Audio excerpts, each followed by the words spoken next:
Hello friends, welcome to our channel. तो आज हम कुछ इंटरेस्टिंग टॉपिक्स पे बात करते हैं लाइक जीडीपी। जो इंडिया का जीडीपी है वो किस फॉर्म में जा रहा है, हम कहाँ भी स्टैंड कर रहे हैं। और अभी एक्चुअली एक रिपोर्ट आई थी, इंडस वैली रिपोर्ट। गूगल कर लेना, बहुत अच्छी रिपोर्ट है। मतलब थोड़ी लेंदी तो नहीं कह सकते, 190 पेज की है। तो इसमें अभी जीडीपी के बारे में बात करते हैं, ठीक है। तो अगर हम जीडीपी देखें इंडिया का, तो जो इंडिया की जीडीपी है वो ऑलमोस्ट 6.5% के हिसाब से ग्रो कर रही है। और अगर हम देखें चाइना का, तो जो चाइना की जो जीडीपी है, तो चाइना की जीडीपी अभी 4.8 थी 2024 में, 25 में 4.6 के आसपास है। यूएस की जो जीडीपी ग्रोथ है वो 2.7 पे आ चुकी है। यूरोप 1% पे है। कनाडा का जो परफॉर्मेंस है इस साल वो बेटर रहने वाला है।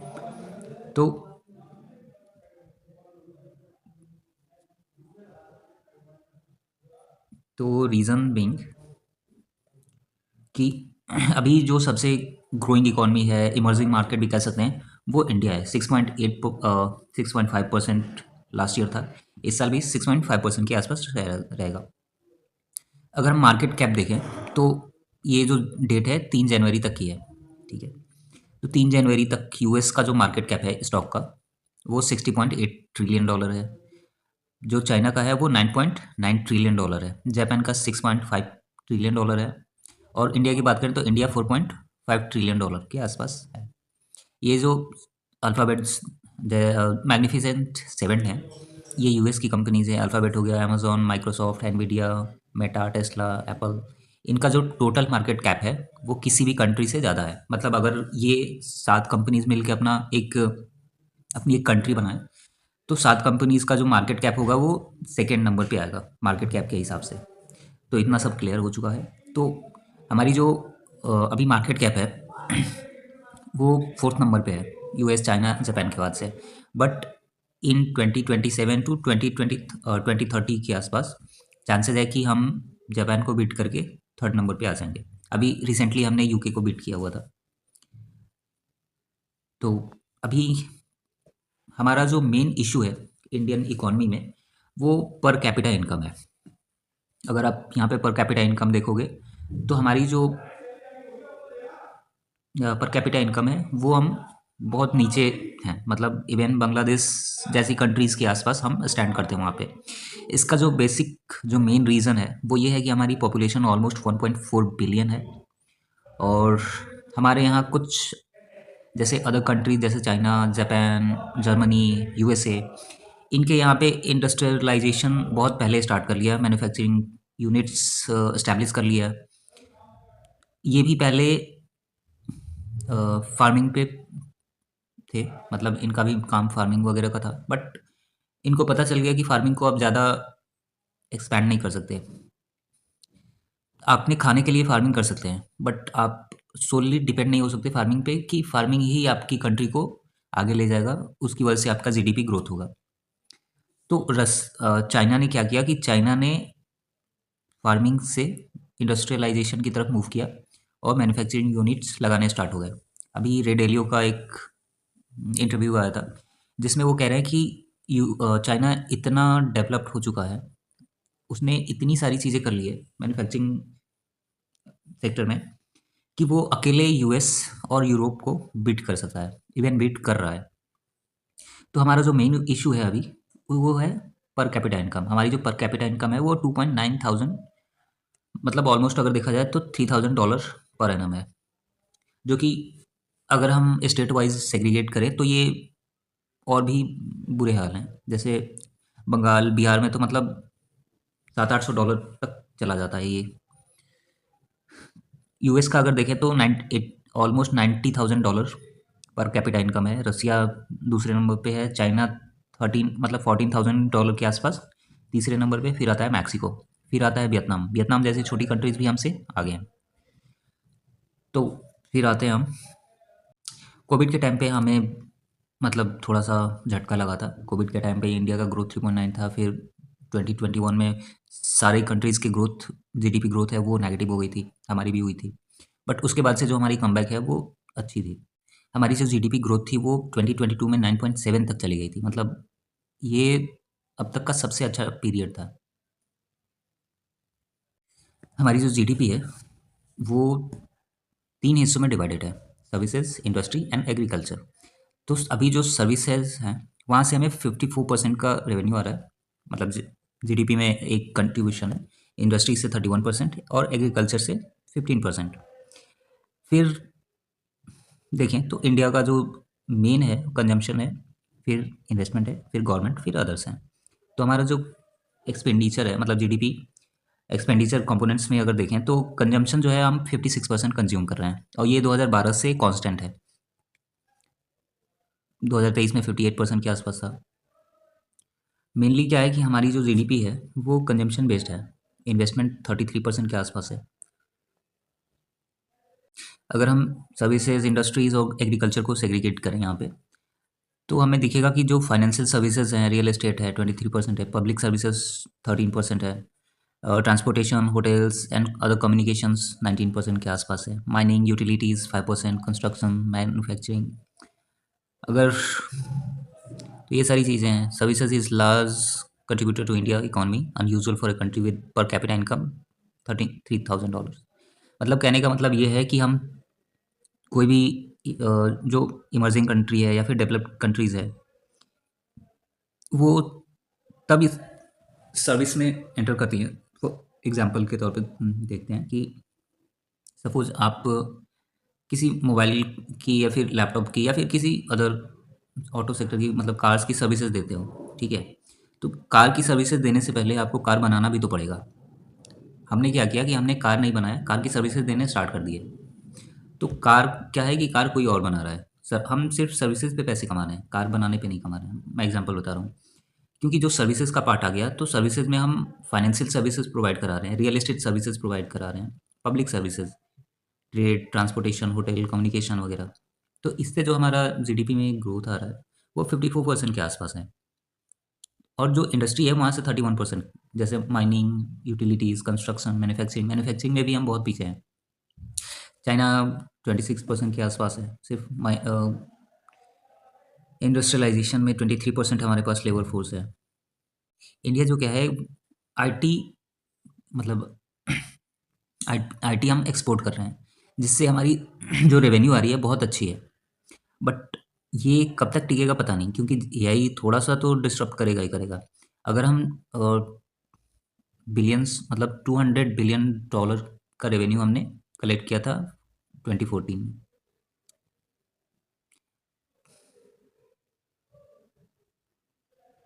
अगर हम देखें तो almost head counts more than double in under last decades. मतलब 2015 के आसपास 3.5 मिलियन लोग थे, अभी वो बढ़ के 5.4 मिलियन लोग हो चुके हैं। मतलब ऑलमोस्ट 6 मिलियन के आसपास पहुंच चुका है वो रेशियो। 6 मिलियन लोग आईटी सर्विसेज प्रोवाइड करा रहे हैं। अगर हम लेबर लैंडस्केप देखें तो हमारी 1.4 बिलियन की पॉपुलेशन है, जिसमें 961 मिलियन लोग वर्किंग एज में हैं, जिनकी मतलब 15 साल से ज़्यादा की एज है। फिर आता है लेबर फोर्स। लेबर फोर्स में 578 मिलियन लोग हैं, जिसमें 3.2% अनएम्प्लॉयड में है, जो कि 18 मिलियन होता है। 58% लोग ऐसे हैं जो सेल्फ एम्प्लॉयड हैं। सेल्फ एम्प्लॉयड में आ गया, जैसे किसी ने चाय की टपरी डाल ली, कोई पकौड़े बना रहा है, तो वो सेल्फ एम्प्लॉयड में आ जाते हैं। छोटे मोटे बिजनेस भी आ जाते हैं। उसके बाद से आता है कैजुअल वर्कर। कैजुअल वर्कर में वो हो गया कि जो पार्ट टाइम कर रहे हैं, दिहाड़ी पे काम कर रहे हैं, कि जिनको अगर काम मिल गया तो ठीक है, अगर नहीं मिला तो फिर जैसे तैसे चल रही है। फिर आता है 13% लोग ऐसे हैं जो कि रेगुलर सैलरी पे काम करते हैं, यानी कि ये जो रेशियो है वो 70 मिलियन लोगों का है, जिनके पास कोई कॉन्ट्रैक्ट नहीं है, जिनका मतलब कोई सेफ और सिक्योर जॉब नहीं है, कंपनी कभी भी इन्हें ले ऑफ कर सकती है। और फिर आता है 51 मिलियन लोग ऐसे हैं जो कि रेगुलर सैलरी एम्प्लॉई हैं, जिनका एक जॉब कॉन्ट्रैक्ट बना हुआ है। अगर हम पीयर कंपैरिजन करें रेगुलर सैलरीज की, तो रसिया में 93% है, ब्राज़ील में 68% है, चाइना में 54% है, इवन बांग्लादेश में भी 42% के आसपास है, हमारे यहाँ सिर्फ 9% है। तो ये जो डाटा है ना, आपको एक रियलिस्ट, मतलब सच्चाई से रूबरू कराएगा कि अभी चल क्या रहा है। अगर हम अनएम्प्लॉयमेंट देखें तो 28.7% जो यूथ है वो अनएम्प्लॉयड है, जो कि ग्रेजुएट या फिर उसके अबव है। फिर आते हैं 11.5% वो लोग हैं जो कि मतलब सेकेंडरी और हाई सेकेंडरी करके अनएम्प्लॉयड हैं। फिर आता है बिलो इकॉनमी एलिमेंट्री 6.1%। फिर आते हैं बिलो प्राइमरी, मतलब जो जिनकी स्कूलिंग भी सही से नहीं हुई है, तो वो 3.2% है। तो जो लार्ज नंबर ऑफ हमारे पास अनएम्प्लॉयमेंट का इशू है वो ये है कि ये लोग हैं, मतलब ग्रेजुएशन और उसके एबव वाले। इसके पीछे रीज़न है कि बहुत टाइम क्या है कि जो इंडियन यूथ है, स्पेशली अगर आप बिहार, यूपी, मध्य प्रदेश, राजस्थान, इन सब जगहों से मतलब हिंदी बेल्ट से आते हो आप, तो यहाँ पे गवर्नमेंट जॉब के लिए बहुत ज़्यादा है। मैं मतलब ऐसे बहुत से लोगों को जानता हूँ जो 10 साल से गवर्नमेंट जॉब के लिए प्रिपरेशन कर रहे हैं, जिनका हुआ नहीं है आज तक, और वो अभी भी लगे हुए हैं। तो पिछले 10 साल से वो अनएम्प्लॉयड हैं। अगर किसी कंपनी में जाएंगे तो उनके पास कोई एक्सपीरियंस नहीं है, कोई स्किल्स नहीं है। तो ये भी रीज़न है। और सेकेंड थिंग कि जैसे प्राइवेट सेक्टर्स हैं, अभी रिसेंटली, अभी मैं कुछ ट्वीट्स हैं मैं दिखाता हूँ आपको। तो ये हाल फिलहाल के ट्वीट्स हैं। तो पहला एक कानपुर सेंट्रल स्टेशन का फ़ोटो है। बहुत भीड़ थी, ऑलमोस्ट 60,000 लोग यूपी पुलिस के लिए गए थे, और ये मतलब रेलवे स्टेशन पे इतनी भीड़ थी कि पूछो मत। फिर नेक्स्ट आता है कि एक हायरिंग कर रहे थे फ्रेशर्स के लिए। फिर उनका एक्सपेक्टेशन, मतलब जो प्रीतेश लखानी है, तो इनका ट्वीट है कि it's government figure, reality will be much more verse then this, it's been more than a month. ये अपनी कंपनी के लिए 4 फ्रेशर्स को हायर करना चाहते थे, जिनकी एक्सपेक्टेशन सैलरी थी, मतलब जिनको ये हायर करना चाहते थे वो लोग चाहते थे कि मेरी कम से कम सैलरी 30,000 हो। वो बाहर जाना नहीं चाहते थे, फील्ड वर्क नहीं करना चाहते थे, सेल्स जॉब नहीं करना चाहते थे। उनको चाहिए मतलब डेस्क जॉब।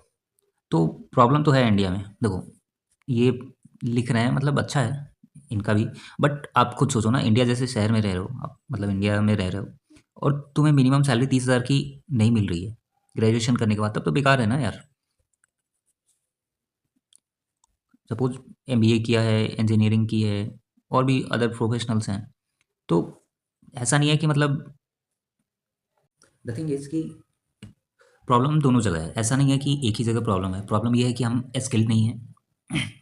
हमारे पास ऐसा भी नहीं है कि हमारे पास बहुत जॉब्स हैं, जॉब्स भी नहीं है। जॉब है तो फिर सैलरी कम है, सैलरी इतनी कम है कि हर कोई मतलब सर्वाइव नहीं कर पाएगा। मेट्रो सिटीज़ में तो बहुत ज़्यादा कम है, हर जगह कम है। इंडिया जो है ना, 3 पार्ट्स में डिवाइडेड है। एक जो मतलब एलिट क्लास है, जिसके पास मतलब 50-60 लाख की सैलरी आ रही है। फिर दूसरा आता है मिडिल क्लास। मिडिल क्लास में बहुत ही कम सैलरी है। और थर्ड जो है वो मतलब 10-12 हज़ार की मंथली इनकम पे जी रहे हैं। अब यहाँ पे काफ़ी अच्छे से एक्सप्लेन किया गया है कि इंडिया 1 में, इंडिया 2, इंडिया 3, ठीक है। इंडिया 1 में 10% पॉपुलेशन का 10% ऐसे लोग हैं जो कि मतलब डिस्क्रिशनरी आइटम्स पे खर्च कर रहे हैं, जैसे मतलब रेस्टोरेंट जा रहे हैं, मूवीज़ जा रहे हैं, पब जा रहे हैं। मतलब वो जो बेसिक नेसेसिटीज़ होती हैं ना, उससे ऊपर उठ चुके हैं। एलिट क्लास मतलब ट्रिप के लिए हर 6 महीने कभी यूएसए, सिंगापुर जा रहे हैं, मर्सिडीज खरीद रहे हैं, जी वैगन खरीद रहे हैं, तो वो इंडिया 1 आ गया, 10% पॉपुलेशन। फिर आता है second quarter, second India 2। India 2 में 1/3 शेयर ऑफ डिस्क्रिशनरी एक्सपेंस, मतलब कोई लग्जरी आइटम बिक रही है तो ये सेकंड नंबर पे हैं कि जो खरीदते हैं। बाकी आता है इंडिया 3 जो कि मतलब खरीदता नहीं है, dip into their savings, like negative share of discretionary expense. तो यही रीज़न है कि इस बार टैक्सेशन में इतना रिलीफ किया गया कि जो इंडिया 2 है वो तो खरीद ही रहा है, इंडिया 3 जो है उसमें से कुछ लोग खरीद पाएँ। तो जब बाइंग बढ़ेगी, जब house hold discretionary items purchasing बढ़ेगी, तो इससे क्या होगा, हमारा कंजम्पशन बढ़ेगा। तो इससे हमारी थोड़ी सी जो जीडीपी है बेसिकली, वो थोड़ी सी ग्रोथ और बढ़ जाएगी, और कोई रीज़न नहीं है। बट ये कब तक होगा, मतलब सोच के देखो कि तुम कमा रहे हो एक नेटवर्किंग का, मतलब नेटवर्किंग अगर तुमने सुना होगा, तो बहुत सारी कंपनीज एमवे और भी बहुत सारी थी, ठीक है। तो जब नेटवर्किंग में क्या होता है कि कोई भी उनका प्रोडक्ट खरीदते हो तो वो तुम्हें डिस्काउंट देते हैं, और तुम वही करते रहते हो डिस्काउंट के लिए, उसी के प्रोडक्ट सारे यूज़ करते रहते हो। सेम गेम यहाँ पे भी चल रहा है।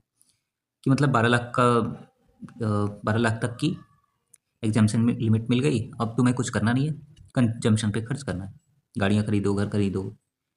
तो इससे क्या होगा कि घूम फिर के पैसा गवर्नमेंट के पास जाएगा, जीडीपी ग्रोथ होगी, कंपनीज़ के पास जाएगा, तो कंपनीज़ के सेल्स बढ़ेंगे, प्रॉफिट बढ़ेंगे, शेयर्स बढ़ेंगे। तो हर चीज़ एक दूसरे से कनेक्टेड है। तो अभी जो कलेक्शन है जीएसटी का, अभी फर्स्ट क्वार्टर का जीडीपी ग्रोथ का डाटा आएगा और इस बार चांसेस हैं कि पॉजिटिव रहेगा और थोड़ी सी जो परसेंटेज है वो बढ़ जाएगी, मतलब 0.5 1% से 1.5% का इंक्रीमेंट होगा। इसके पीछे रीज़न है कि जो जीएसटी के कलेक्शन है वो बढ़े हैं इस बार, मतलब जनवरी और फरवरी में बढ़े हैं। 1,83,646 करोड़ का था, उसके बाद से अभी आया है 1,95,506 करोड़ के आसपास। अगर फरवरी में देखें तो 32% पहले था, अभी 46% के आसपास है, ऑलमोस्ट 13% के आसपास है। यहाँ इस जगह से ग्रोथ हुई है, हिमाचल, पंजाब, चंडीगढ़ से, उत्तराखंड से, हरियाणा से, दिल्ली, उत्तर प्रदेश से 14% के आसपास, बिहार, नागालैंड, मणिपुर, मिजोरम माइनस में है। तो ओवरऑल देखें तो ओके, लक्षद्वीप से 55% माइनस है, यहाँ से 46% के आसपास लद्दाख से। तो मेन क्या है ना कि मेन अभी कंजम्पशन बढ़ेगा, जैसे जैसे कंजम्पशन बढ़ेगा जीएसटी के कलेक्शन भी बढ़ेंगे, तो हर चीज़ एक दूसरे से कनेक्टेड है। तो जो जीडीपी डाटा है वो रिलीज़ हो जाएगा आई 30 मार्च को या फिर 1 अप्रैल के आसपास। तो इससे क्या होगा कि जो इंडियन मार्केट का सेंटिमेंट है वो थोड़ा सा पॉजिटिव हो जाएगा कुछ टाइम के लिए, क्योंकि इंडिया में अभी मतलब अभी हाल फिलहाल देखें तो ऐसा कोई बड़ा इवेंट या बड़ी न्यूज़ नहीं आने वाली है। 1 अप्रैल मतलब अब अप्रैल के बाद से हो सकता है कि Q1 के रिजल्ट्स सारी कंपनीज़ के आने स्टार्ट हो जाएं और फाइनेंशियल ईयर भी क्लोजिंग हो जाएगी। तो उसके बाद से एक क्लियर पिक्चर दिखनी स्टार्ट हो जाएगी कि इस क्वार्टर में कैसा रहा सबका रिजल्ट। उसके बाद से बहुत सारे जो कंजम्पशन ब्रांड्स हैं, एचयूएल है, डाबर तो नहीं कह सकते बट ये वीवीएल है और भी अदर स्टॉक्स हैं, इनमें एक पॉजिटिविटी आएगी, क्योंकि जैसे जैसे गर्मियाँ स्टार्ट हो जाएगी तो गर्मियों में वीवीएल के शेयर्स भागेंगे, क्योंकि लोग कंज्यूम करेंगे सॉफ्ट ड्रिंक्स वगैरह। तो इससे क्या होगा कि उनकी सेल्स बढ़ेगी, इससे प्रॉफिट बढ़ेगा, वो स्टॉक्स पे दिखेगा, तो अच्छा रहेगा कंजम्पशन के लिए, सही है।